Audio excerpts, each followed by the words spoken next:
والزعيم. شوط اول انتهى لمصلحه الاصفر وبتقدم بهدف مقابل لا شيء. الهلال كان لديه عارضه، الهلال كان لديه قائم.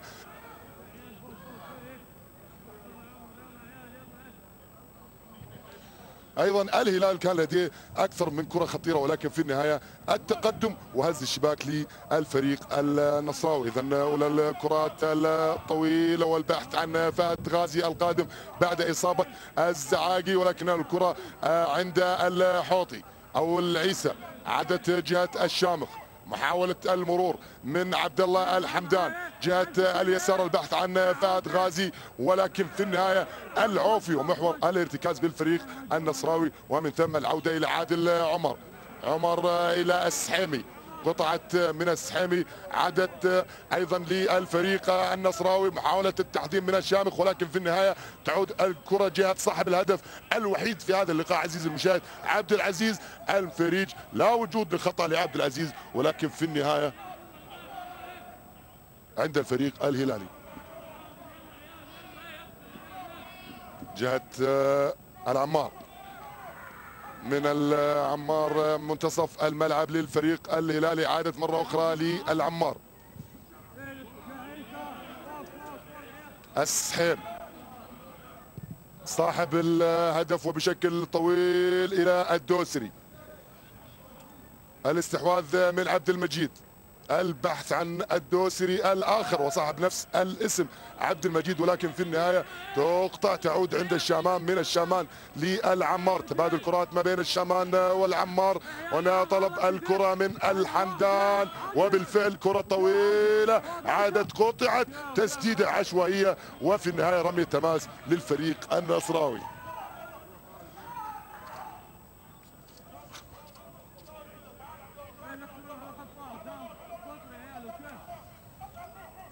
كرة رمية تماس عند الدوسري، لعبت بشكل طويل. المرور من الشريد والخطأ الآخر على الشريد. الخطأ للشريد أو الخطأ على الشريد للفريق النصراوي. هنا الكرة ستلعب بشكل طويل، لعبت عزيزي المشاهد بشكل طويل، عادت في احضان هزازي. هزازي كان لديه يعني شكوك ان هناك او شكوك ان عليه ضربه جزاء، ولكن عزيزي المشاهد لسنا بمختصين في مجال التحكيم، ولكن ننقل لكم ما في الصوره. هناك مطالبات كانت على الهزازي ومطالبات على الاخر الحوطي او الشامان، ولكن في النهايه الكعبي لم يعلن عن اي شيء، تبقى العملية تقديرية بحتة لحكمنا اليوم الكعبي. رمية تماس عند غازي، عادت لشرحيلي، مطالبة بشكل طويل. هناك للحمداني، محاولة المرور من عادل، ولكن في النهاية خطأ للفريق النصراوي.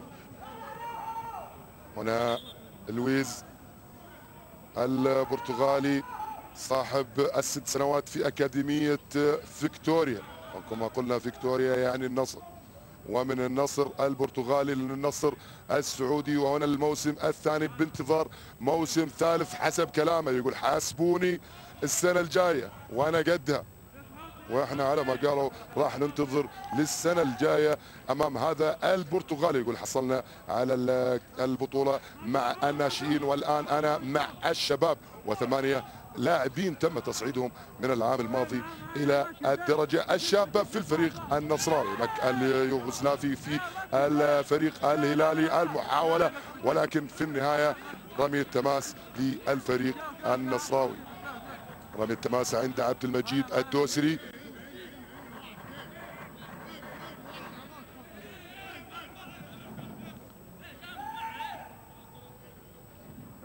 لعبت بشكل طويل الى جحفلي، تبادل كرات ما بين جحفلي والسحيم، ولكن الشريد وحذاري يا شريد، حذاري انت عندك اصفر، وايضا عبد الله الشامخ عنده اصفر. الفريق النصراوي ليس لديه اي بطاقه صفراء عزيزي المشاهد، لديه هدف وحيد، ولكن في المقابل الهلال لديه انذارين اصفرين على الشامخ وعلى الشريط. محاولة الدخول والمرور من قلب الدفاع سلطان الدعية، ولكن في النهاية قطعت عادت عند صاحب الهدف الفريد مهاري وسريع. محاولة المرور من صاحب الهدف دخول، ولكن في النهاية العودة جهة الحوطي عادت لجحفلي. محاولة المرور من جحفلي ولكن تغيير اللعب تماما هناك عند عبد المجيد الدوسري.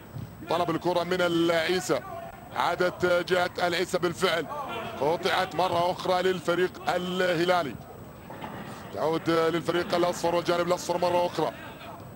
كرات قصيرة متبادلة ما بين أقدام الفريق النصراوي، ولكن في النهاية سلطان عبد الله الدعية كرة طويلة بدون عنوان وتصادم بين لاعبين فريقين أو لاعبي الفريق النصراوي اثناء رمي التماس للفريق الهلالي.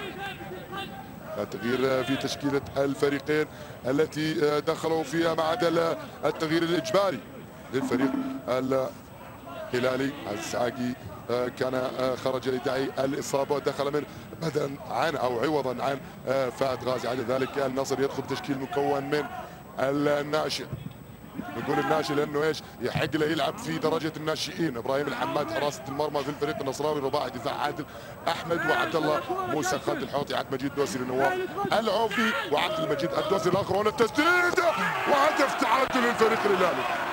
جول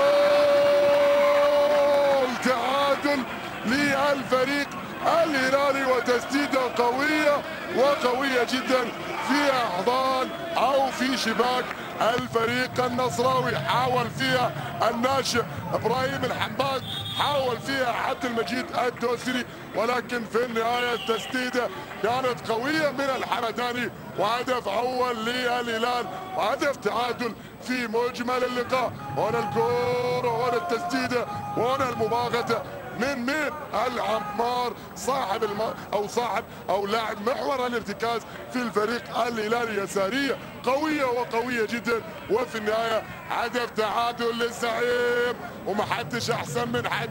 حلو انتوا كذا بكرتوا فيها، انتوا كذا راح تخلوا الاثاره احلى واجمل وامتع باذن الله على قناه السعوديه الرياضيه. مبسوط اليوغوسلافي ويصفق، وهنا السلام ما بين لاعبي الفريقين والروح الرياضيه السائده، والف سلامه لعبد المجيد الدوسري. كنا نعد التشكيله ولكن العمار لم يسعفنا لاكمال هذه التشكيله، ولكن الهدف حاضر وهو الاهم. اذا العمار وهدف تعادل للفريق الهلالي بعد تصويبه، ومن قبل ذلك كان مراوغه وخداع لقلب الدفاع النصراوي واليساريه خارج الشباك النصراوي. اذا هدف للاعب المنتخب السعودي الشاب ولاعب الهلال السعودي للفئه الشابه محمد او عبد الله العمار. عبد الله العمار كان عنده اول هدفين والعين زاد هدف، يعني مجمل اهداف هذا المحور 3 اهداف. ما شاء الله محور ويسجل اهداف، ما هو مطلوب منك تسجل، ولكن كثر الله خيره. يعني العمار لديه 3 اهداف في هذه البطوله وهو يلعب في محور الارتكاز. ورعدت عند صاحب الهدف النصراوي المرور من العيسى والخطا على الشامخ. هدف عزيزي المشاهد، وبعد مضي 53 دقيقة تعادل إيجابي يجمع ما بين العالمي والزعيم في أحلى عصرية كروية تجمع هذه الفئة الشابة تحت 20 سنة. حضور جماهيري قليل مقلق نوعا ما، يعني ينقص هذه الفئة. الدعم والكرة بشكل طويل، عادت قطعت منها الساسي، تسديدة من الفريد، ولكن في النهاية الشامخ بشكل طويل وبدون عنوان عند الدوسري. عبد المجيد والتمرير جهة جعفري، قطعت عادت مرة أخرى للفريق الهلالي. كونتر اتاك سريع، هنا تريبي وطلب الكرة من الحمداني، المرور ولكن عبد المجيد الدوسري، وكرة مقطوعة لعبد المجيد الدوسري الآخر وفي الجهة اليسرى أيضا. المحاولة من الجعفري، ولكن في النهاية رمي التماس للفريق النصراوي الذي يجري أول تغييراته عزيزي المشاهد، وبدخول زهران الزهراني وخروج اللي هو من عبد العزيز الفريج. خروج ودخول ايضا زهران الزهراني صاحب القميص رقم 92 صاحب الهدف النصراوي يخرج، وهنا التعادل يحضر، وايضا زهران الزهراني هو الاخر في الدقيقه 55 عزيزي المشاهد. اولى التغييرات الفنيه لليوبيس البرتغالي. لوبيس اجرى تغيير فني، وهناك اليوغوسلافي اجرى تغيير اجباري بخروج ازعاقي مصابا ودخول فهد غازي. عدا ذلك هدفين لكل فريق، هدف من اقدام عبد المجيد الفريج وبمراوغه جيده وبالحارس ومن ثم المدافع، وهدف في الشوط الاول حاضر في الدقيقه 40. الرد كان حاضرا من محور الارتكاز الهلالي بعد ان عانى، بعد ان يعني جالس يتفرج على بقيه زملائه اللي في العارضه واللي في القائم، وقال لك هاتها يا عم انا اوريك فيها. هوبا باليسار وهدف تعادل هلالي في الدقيقة 53. وبرافو، شوط أول جيد جدا، شوط ثاني يبدأ سريع، شوط ثاني في هدف، شوط يعني ستكون في بإذن الله الإثارة والمتعة حاضرة. الكرة عند زهراء القادم الجديد، محاولة المرور من العيسى، ولكن في النهاية خطأ على صاحب الهدف العمار. ترك الكرة لعادل، ومن عادل لعبد الله الموسى، من عبد الله الموسى جهة اليسار في الفريق النصراوي عبد المجيد الدوسري. هنا العيسى ومحور الارتكاز الثالث. عزيزي المشاهد النصر يلعب بثلاث محاور ارتكاز وثلاث لاعبين في المقدمة كأطراف اثنين وواحد رأس حربة صريح، خطة موحدة ما بين الفئة الناشئة والشابة والبراعم ب4-3-3. شغل برتغالي بحت. يعني انت الان دخلت على السنه الثانيه والجهاز الفني بكامله سواء القادم او القديم كلهم برتغاليين، وبذلك المدرسه البرتغاليه ومن اكاديميه فيكتوريا كيماريش تحضر بمنسوبيها او بعض منسوبيها يعني الارتقاء بالكره السعوديه خاصه او عامه وبالكره النصراويه خاصه. هناك في المقابل المدير الفني اليوغوسلافي سينيسيا وايضا مساعده روبي، والكل يعمل جادا من اجل النقاط الثلاث. شوط ثاني البحث فيه عن هدف ثاني. الهلال يحتل المركز الرابع، وهنا المحاوله ما بين الجحفري وسلطان الدعيه، وين الكره خطا للفريق الهلال. اذا الهلال مركز رابع والنصر مركز سادس، ولكن الكل يمني الناس ان تكون النقاط الثلاث من نصيبه. محاوله المرور من الشمال، وفي النهايه خطا للشمال، خطا للشمال، مرت للخلف عند الشامخ، تسديده من الشامخ عادت للفريق النصراوي من طرف الخطا، لكن لا وجود لخطا. مرور من العيسى، برافو، خطا ايضا هو الاخر على الفريق الهلالي. مرت جهه الحوضي بشكل سريع، عادت عند القادم الجديد زهران الزهراني، ولكن في النهايه شراحيلي، وبرافو شراحيلي خلص له الكوره في الشوط الاول، كانت قاب قوسين او ادنى ان تكون هدف نصراوي، ولكن تواجد هذا اللاعب وفي اللحظه المناسبه ادى يترشح الكوره تلك الكره. والعوده لصاحب الهدف العمار، محاوله المرور عادت لعادل، قطعت مره اخرى من الشريط، رميه تماس للفريق الهلالي. شوفونا الكره قطعت من الحمداني صاحب 4 اهداف في الفريق الهلالي. العام الماضي تقابل الهلال والنصر مرتين في الدور الاول، انتهى اللقاء ب5 أهداف ل3 للفريق الهلال. الدور الثاني انتهى بهدفين لهدف للفريق النصراوي. وهنا البطاقة الصفراء الحاضرة على السحيم، عمر السحيم، وأولى البطاقات والإنذارات الصفراء للفريق الأصفر مقابل إنذارين وبطاقتين صفراء للفريق الهلالي. عبد العزيز الشريد وعبد الله الشامخ بطاقتين صفراوين في الجانب الأزرق، وفي المقابل عمر السحيم صاحب أو صانع الألعاب النصراوي بطاقة صفراء. تعادل إيجابي، عبد العزيز الفريج هدف، وهناك أيضا العمار هدف، وبذلك يكون التعادل هو سمة هذه المباراة حتى الآن. عزيزي المشاهد 63 دقيقة تمضي، ساعة لعب تقريبا يا من تتابعنا عبر شاشة القناة الرياضية بتلفزيون المملكة العربية السعودية. العالمي هدف والزعيم هدف، بانتظار ما تبقى من هذا اللقاء، بانتظار المتعة والإثارة أكثر. وأن الكرة عادت جهة المنتصف، محاولة المرور من قلب الدفاع عادل أحمد عمر، ولكن الخطأ حاضر للشامخ في الجانب الهلالي. تمرير من الشريط، طلب لعب الكرة من حكم اللقاء من مكان وقوع الخطأ. مرت من الدعية إلى الشامخ أو الحمدان، والخطأ على الحوطي لأحمد الدريبي. ألف سلامة، ألف سلامة للدريبي وألف سلامة لبقية اللاعبين. الخطأ كان على خالد الحوطي المدافع الأيمن والظهير الأيمن في الجانب النصراوي. الإعادة للخطأ، والخطأ أيضا عند عبد الله الحمدان الظهير الايسر في الجانب الهلالي. لوبيز، توجيهات البرتغالي للفريق النصراوي، برجعة الشريط قصيره منتصف الملعب للشام، لا وجود لاحد في احضان الحماد. حماد كان شوط اول رائع ورائع جدا، ولسه صغير لسه صغير ويلعب يعني مع فئه اكبر منه، كانك جايب واحد من المتوسط وقايل له العب دوري في الثانوي. برافو برافو ابو الخل.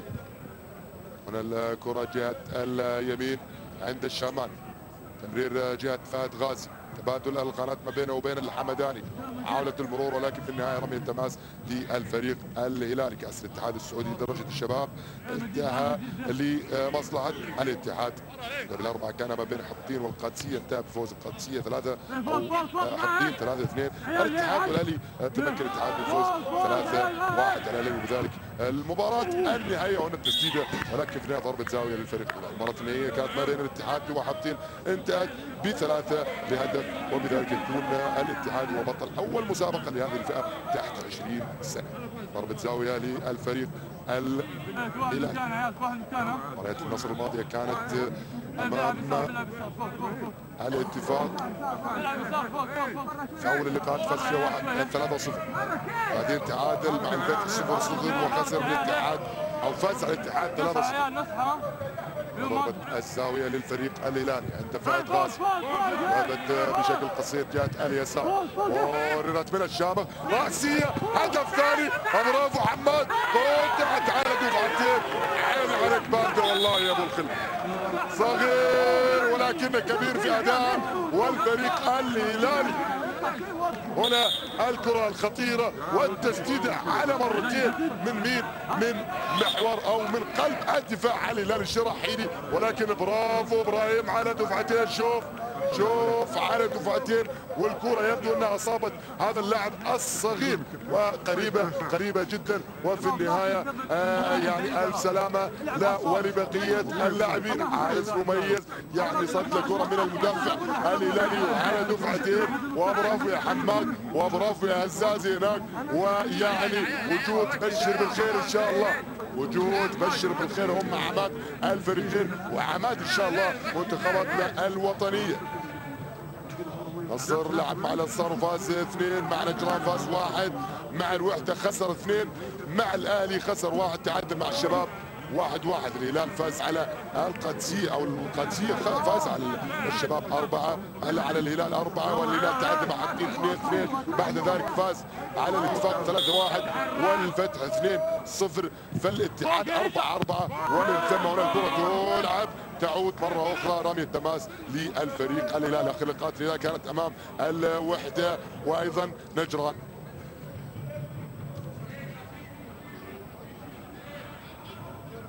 ألف سلامة إبراهيم الحماد.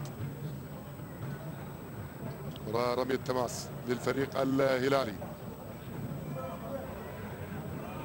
حسب البطل العام الماضي كان الأهلي 53 نقطة، يليه الهلال.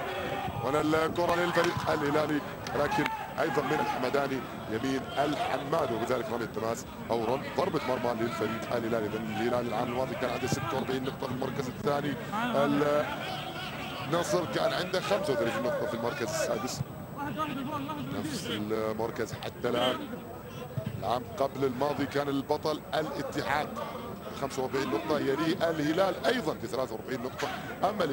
أما النصر فكان في المركز الخامس وب 35 نقطة. يعني 2010 كان 35 نقطة و2009 كان 35 نقطة. من الكرة جهة الدريبي، محاولة المرور، مراوغة برافو، العودة من الدوسري أو العيسى، قطع الكرة، محور ارتكاز مميز هادئ نوعا ما، يعني لعيب صراحة. العوفي جهة الدوسري. عام 2008 2009 كان الهلال البطل وب 46 نقطة، فحطين مركز ثاني 45 نقطة، ثم النصر ب 43 نقطة.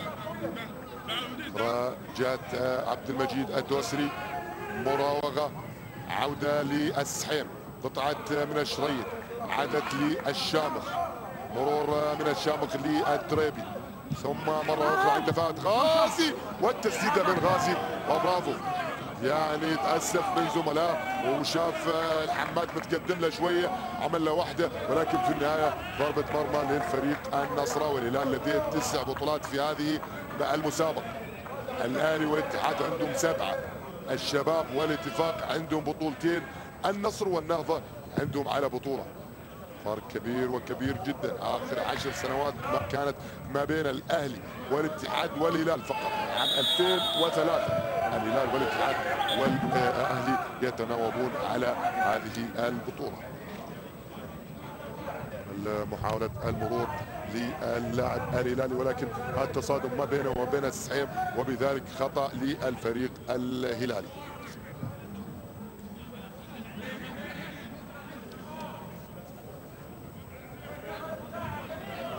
عند سلطان الدعير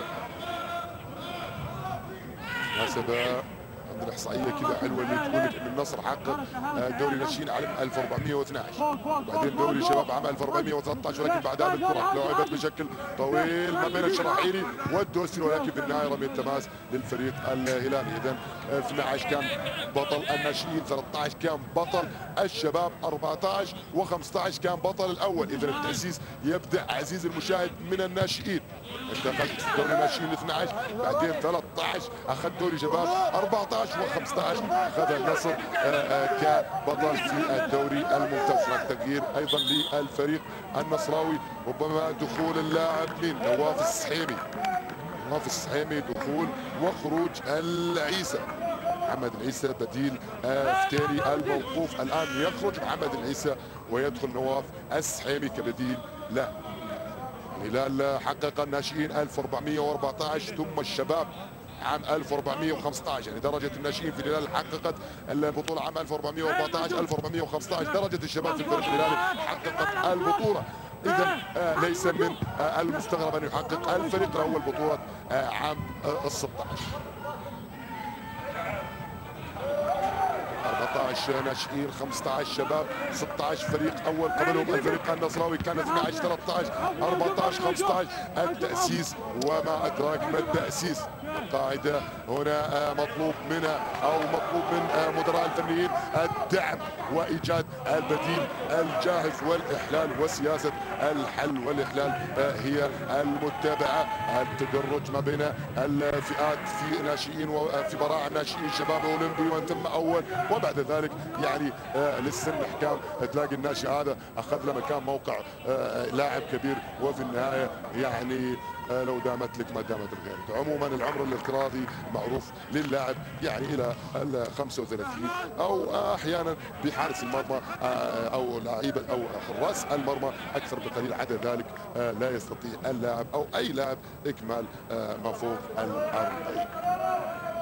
ضربة زاوية للفريق النصراوي. عزيزي المشاهد تقريبا 70 دقيقة تمضي في الساعة، تفصلنا عن نهاية هذا اللقاء. تعادل إيجابي يجمع ما بين الزعيم والعالمي. هدف حاضر للعالم في الدقيقة 40، هدف تعادل حاضر في الدقيقة 53. محور الارتكاز العمار تكفل بعد أن ضع الدريبي والحمداني في العارضة والقائم. ضربة زاوية لعبت عند الفريق النصراوي من الدوسري، قطعت مرة أخرى من شراحيلي إلى الشريط، عادت لعمر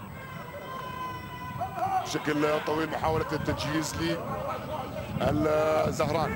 برافو، مرور من زهران، تجهيز، عادت قطعت مرة أخرى من شراحيل.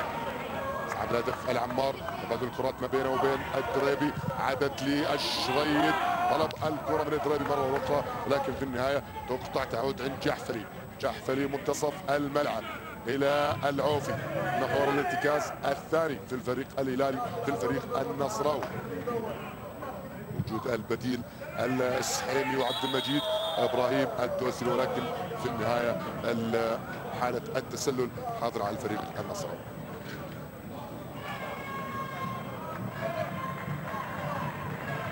شكر ايضا موصول لصاحب السمو الملكي الامير تركي بن سلطان بن عبد العزيز بعد من اشرافه على القناه السعوديه الرياضيه، ويقدم مجهودات كبيره ومميزه تجعلنا نتامل خيرا بان القادم اجمل مما كان عليه في السابق ان شاء الله. نقله نوعيه ما بين اخراج وانتاج وتعليق، وفي النهايه الفائده ان شاء الله لوطننا وابناء وطننا في دورياتنا ومسابقاتنا الكرويه السعوديه. شكر موصول لكل طاقم القناه بتواجد الاستاذ عادل عصام الدين، وايضا الاستاذ غانم القحطاني، ولن ننسى صاحب الخير والبركه ابو بندر الاستاذ خالد الدوس. الامور بهذا الثلاثي تدار بشكل جيد وبشكل سلس، لا وجود لاي يعني لخبطه في امور التعليق او النقل المباشر. خبره كبيره يجمع هذا الثلاثي الذي باذن الله يعني سيكون ان شاء الله يعني الامور تتجه للافضل اكثر واكثر. من الكره جهه الدريبي، حاولت المرور جهه اليسار، دخول من العوفي، قطع الكره من العوفي وبرافو، عادت جهه القادم السحيمي الى السحيم، من السحيمي الى السحيم وبرافو الى الحوطي، دخول للجحفلي، محاولة المرور من الجحفلي، تبادل كرات قصيرة للفريق النصراوي، عادت جهة زهران الرأسية، وفي النهاية ضربة مرمى للفريق الهلالي. تبادل كرات قصيرة بين أقدام لاعبي الفريق النصر، في النهاية زهران هو الكرات الرأسية، ولكن هزازي والمتابعة إلى خارج أرض الملعب.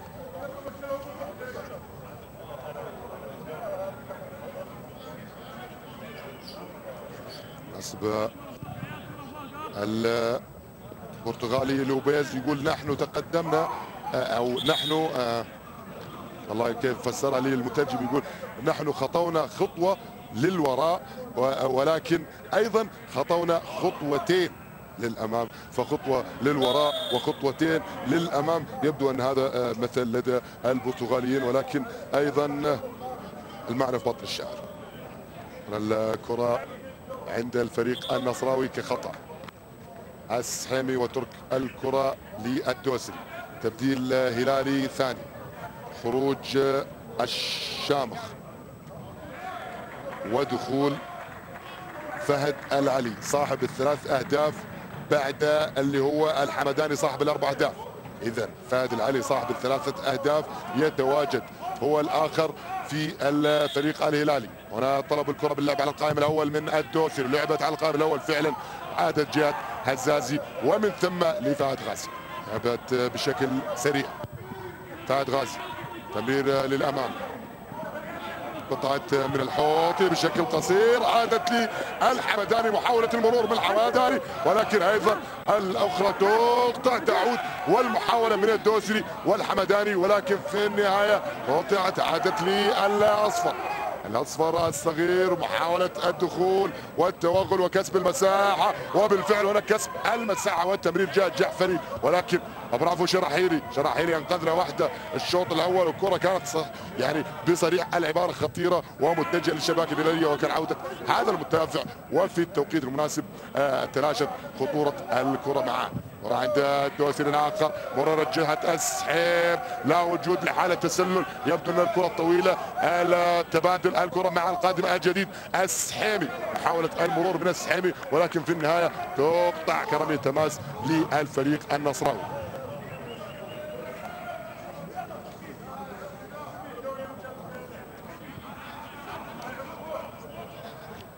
رمي التماس للفريق النصراوي، لعبت بشكل قصير للسحيمي ومن الحوطي، قطعت عادت للعمار، محاولة التمرير جهة الدريبي ولكن هي الأخرى تقطع. تعود لي عادل، قطعت من الدوسري، عادت جهة العمار، تغيير اللعب تماما جهة الشريد، طلب الكرة هناك من لا الزعاقي اللي طلع الشامان تقطع من الشامان، تعود للدوسري. هنا الحوطي جهة اليمين في الفريق النصراوي، تبادل كرات قصيرة ما بينه وبين العوفي، تغيير اللعب تماما هناك جهة اليسار لدى عبد المجيد عبد الرحمن. حسب عبد المجيد عبد الرحمن يوجد هناك عبد المجيد ابراهيم وكلهم دواسر، عبد المجيد الدوسري وعبد المجيد الدوسري، ولكن الفرق في الاب ورقم القميص. المحاولة وهنا الشد والطلب او مطالبة بخطأ، ولكن رمية التماس للفريق الهلالي. عادت جهة شراحيلي، مررت منتصف الملعب جهة فهد غازي والبحث عن مين؟ عن الحمداني، تبادل كرات قصيرة ما بينه وبين غازي، ولكن الحكم الكابي يعلن خطأ لصاحب الأربع أهداف الهلالية اللي هو الحمداني. حكمنا اليوم عبد الرحمن الكابي يعطيه ألف عافية، حكم درجة ثانية سعد حزام العامري، محمد الشيري، وحكم رابع ايضا اللي هو مشاري الشمري، عمل مراقب الحكام ومقيم الحكام محمد سعد بقيت يعطيه الف عافيه، ومراقب المباراه الاستاذ اللي هو خالد صراوي.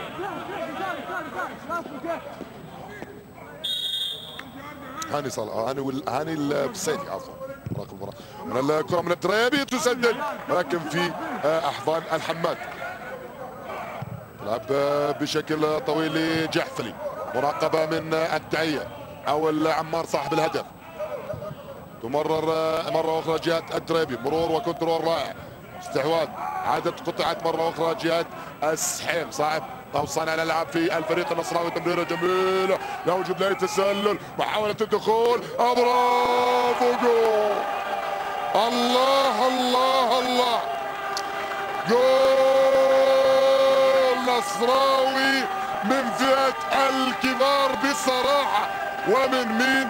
من زهران الزهران القادم في الشوط الثاني، جول من صاحب فكر عالي، جول متابع بصراحة للدوريات الأوروبية. شوف السحامي تمريرة رائعة لا وجود تسلل، وعلى الرايق ويا رايق يا زهراني، انت كذا لا انت كذا لا، تقول للجمال هنا الجمال، وهنا الهدف الجميل والجميل جدا، وعزازي يعني لم يحسن التصرف في كرة زهران، وهدف ثاني نصراوي. شوف الثقة وشوف الروقان وشوف اللعب كذا في المقص، والله ما هي في الثمانيات، هذه في التسعات. هذه عموما كرة وهدف ثاني رائع ورائع جدا، وهدفين لهدف، اذا هدفين لهدف، و10 او 11 دقيقة قادمة موعودة بالندية والإثارة اكثر واكثر. العالمي حتى الان يتقدم وبهدف زهران الزهران، هدف رائع وجميل. ليت مخرجنا اليوم الانجليزي ديفيد يعني يعيد مع اكثر من جهه، بصراحه التمريره يعني كانت جميله من صانع الالعاب السحيم والكنترول الرائع، ومن ثم التسديد وفي المقص الايمن لهزازي، هدف ثاني للفريق النصراوي. اذا سمت المباراه، الهلال يضيع والنصر يسجل، عدا ذلك هدفين لهدف. النصر حتى الان يتقدم، والهلال للمره الثانيه يعني يتاخر ويحاول ان يحرز تعادل. عادت جهه شراحيلي، محاوله التمرير من شراحيلي طويله عند حمدان، قطعت من العوفي، عادت جهه اليسار، محاوله المرور من صاحب الهدف زهران، ولكن في النهايه تقطع، تعود للشريد الحمداني فهد غازي، ومن ثم لا وجود لخطأ. عادت جهة اليمين سلطان الدعية، وفي النهاية برافو سلطان، رمي التماس للاطمئنان على اللاعب في الفريق النصراوي اللي هو نواف السحيمي. نواف السحيمي، وهنا مساعد المدرب الهلالي.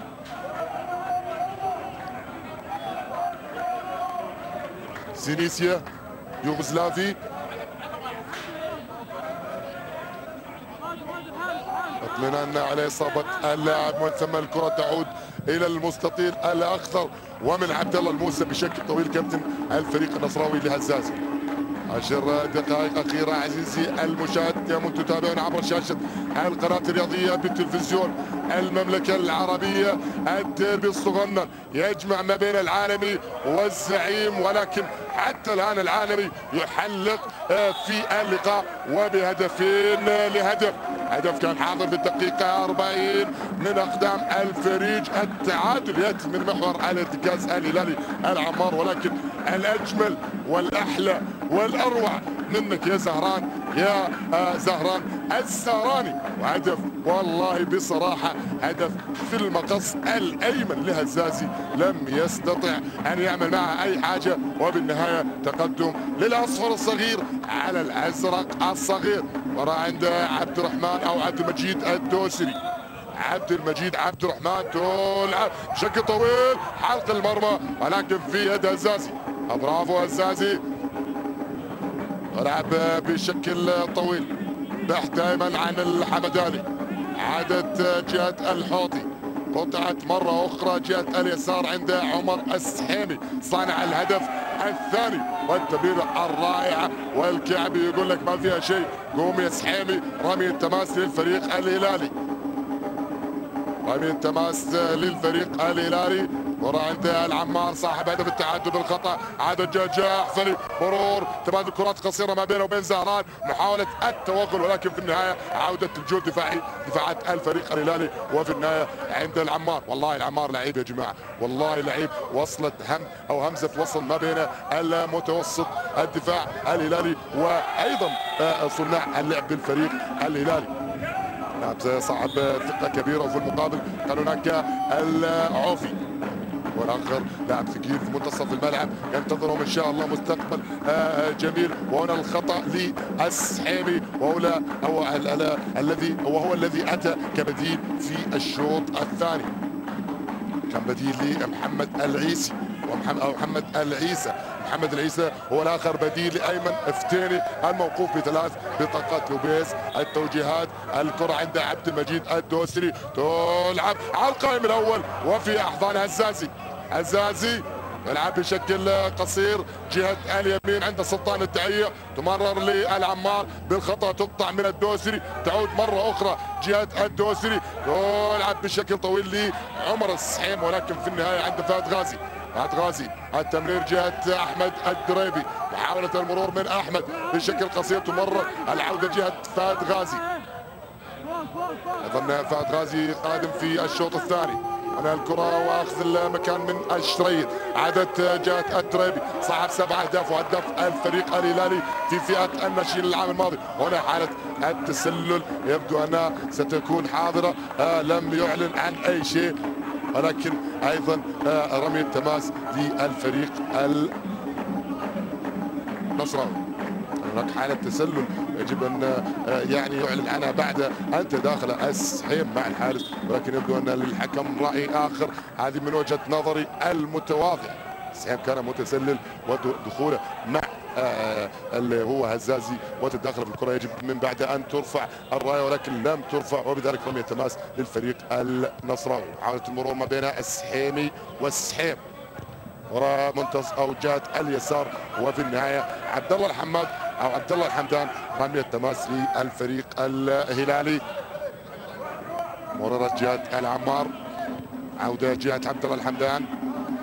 فهد غازي بشكل طويل منتصف الملعب عند الشريط، برافو، تمر محاولة من الحمداني، ولكن خروج هذا الناشئ وليس الشاب، عشان ما نظلمه بالخل ناشئ.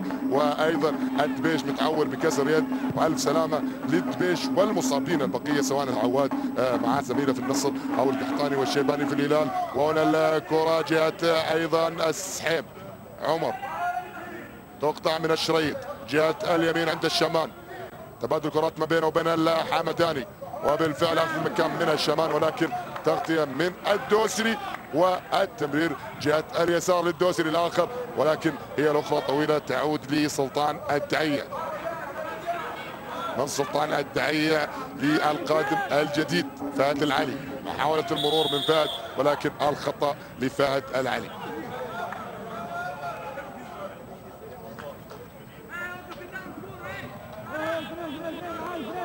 شوف الخطأ لفهد العلي القادم في الشوط الثاني وصاحب الثلاث أهداف في تمام المباريات الماضية، هو والحمداني صاحب 4 أهداف. اليوم محمد اللي هو عبد الله العمار كان عنده هدفين وعادل فهد العلي 3 أهداف. توجيهات من ابراهيم الحماد،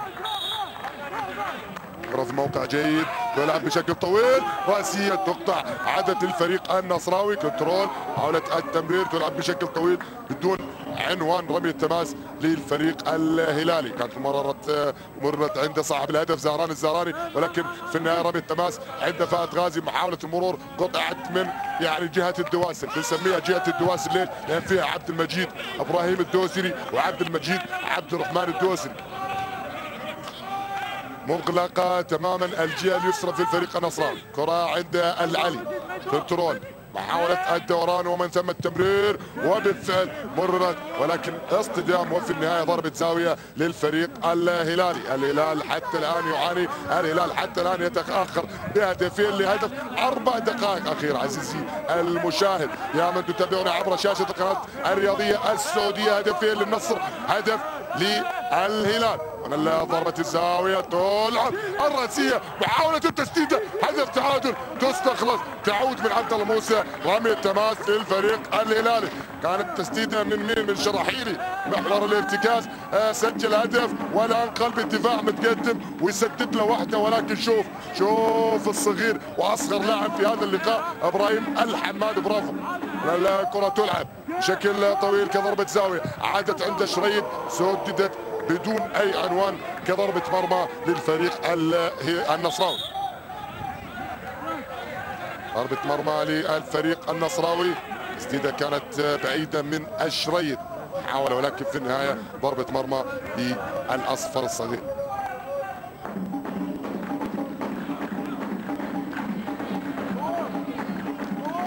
عبد الله الموسى كابتن الفريق النصراوي طلب من زملاء بالتقدم، بالفعل كرة تلعب بشكل طويل ولكن في النهاية تقطع من سلطان الدعية.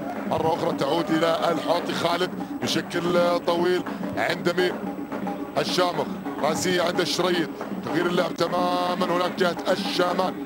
طلب الكرة من فهد العلي وفي النهاية الكرة إلى خارج أرض الملعب للاطمئنان على جحفلي النصر الذي وقع أرضا. يبدو هناك الشد والعامل اللياقي يبدأ أنه بدأ يقل والمخزون اللياقي بدأ ينفذ عند هذه الفئة الشابة. والله برافو، والله أكثر من اسم بصراحة ينتظر مستقبل كبير. الاطمئنان على جحفلي وأيضا خروج جحفلي لتلقي العلاجات اللازمة. لوبيز يقول احنا صحيح خطينا خطوة للخلف ولكن سجلنا خطوتين للأمام. السنة القادمة حاسبوني إذا لم نحقق أي مراكز جيدة. بصراحة مدير فني يعني رحب فينا وجلسنا معه مع المترجم كسار وعطانا معلومات جزاه الله خير، ولكن اللقاء لم يسعفنا عزيزي المشاهد بذكر حيثيات هذا اللقاء، ولكن الأفضل أو الزبدة أعطانك يا عزيزي المشاهد. هذا المدرب كان مع الناشئين والآن مع الشباب، له 2 سنين، ينتظر سنة ثالثة مع الفريق النصراوي، ولكن هنا العودة للقاء كرم التماس للفريق الهلالي. تمرر محاولة المرور، الكرة تمر بشكل طويل والبحث عن الحمداني والعمار، عادت للشراحيلي. هنا الشامخ طلب الكرة من حمداني، قطعت، عادت مرة أخرى إلى الشامان. الشريط جهة الشامان، تبادل الكرات ما بينه وبين العلي، تلعب بشكل طويل، تعود عند فهد غازي القادم في الشوط الثاني. هنا الكرة محاولة التمرير من فهد غازي ولكن في النهاية التغطية من خلف الحوطي كرم التماس للفريق الهلالي. دقيقة أخيرة عزيزي المشاهد، رمية التماس عند فهد غازي، تلعب كضربات الزاوية بشكل طويل، محاولة التجهيز، عادت قطعت مرة أخرى للفريق النصراوي وبشكل طويل بدون عنوان عند الشامان. دون لاعبي الفريق النصراوي، والعوده للخلف بقت المحافظه على هذه الهدفين دون لاعبي الهلال، وفي النقيض متقدمين البحث عن هدف تعادل على اقل تقدير. ولا الكره عند فهد العلي جوهزت، ولكن في النهايه تقطع مره اخرى من عبد الله موسى، وتعود منتصف الملعب ما بين الشريد وجعفري مره اخرى جهه فهد العلي صاحب الثلاثه اهداف. ولا الكره والمحاوله المرور والتمرير والخداع، وهنا الكره بالفعل تمر الراسيه تجهز من سلطان الدعيه، تقطع ضربه زاويه للفريق الهلالي. ضربة زاوية للفريق الهلالي. ما يبدو أن التغيير أيضا حاضر للفريق النصراوي، تغيير حاضر للفريق النصراوي. جعفري خروج ودخول سليمان المرزوق. إذا سليمان المرزوق صاحب القميص رقم 29 وهو بديلا عن عامر جعفري.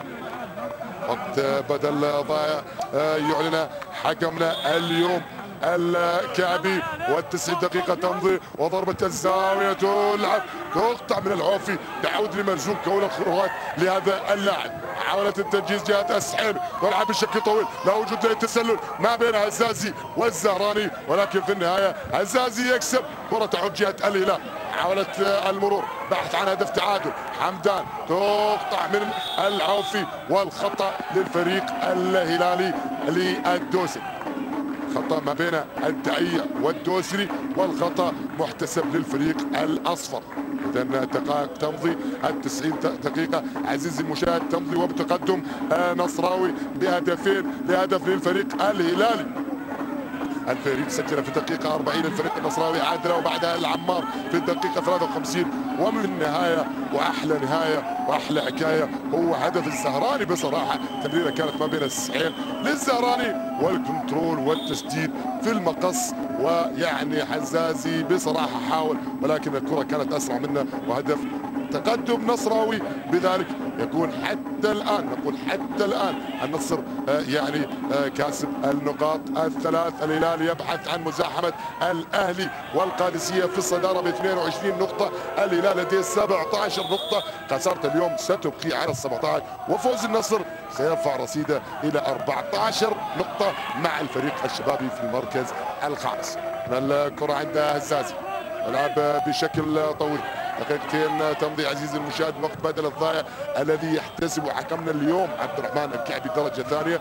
الكرة رمية التماس عند الشريد، لعب بشكل قصير عند شراحيلي، من شراحيلي ومحاولة التمرير للأمام، بالفعل تمر للأمام تجهز جهة فهد العلي، من فهد إلى الحمداني بالكعب، ممكن تعادل، قطعت، عادت مرة أخرى للفريق النصراوي.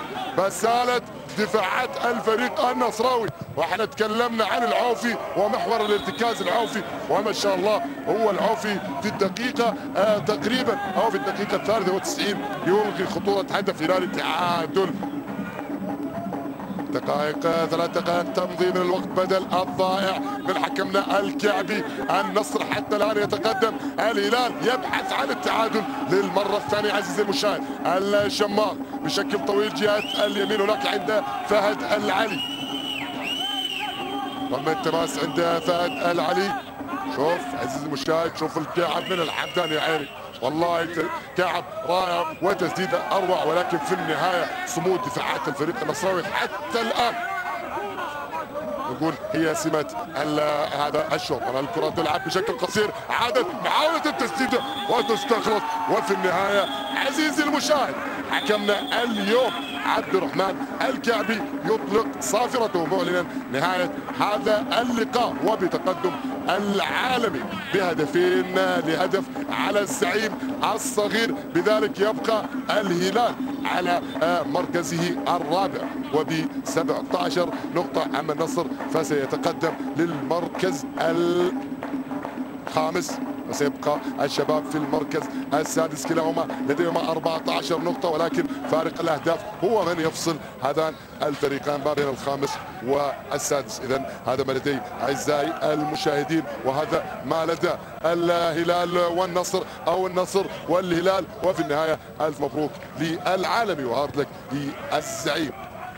قبل تحياتي محدثكم فهد عبد الله الدريبي، على امل اللقاء بكم في لقاءات قادمه. اما الان فنترككم مع زملائي من داخل ارض الاستوديو او من داخل ارض الميدان، زميلي فيصل الملوقي، زميلي راشد البعود، اليكما الكلمه والصوره، وانا الى لقاء قريب باذن الله.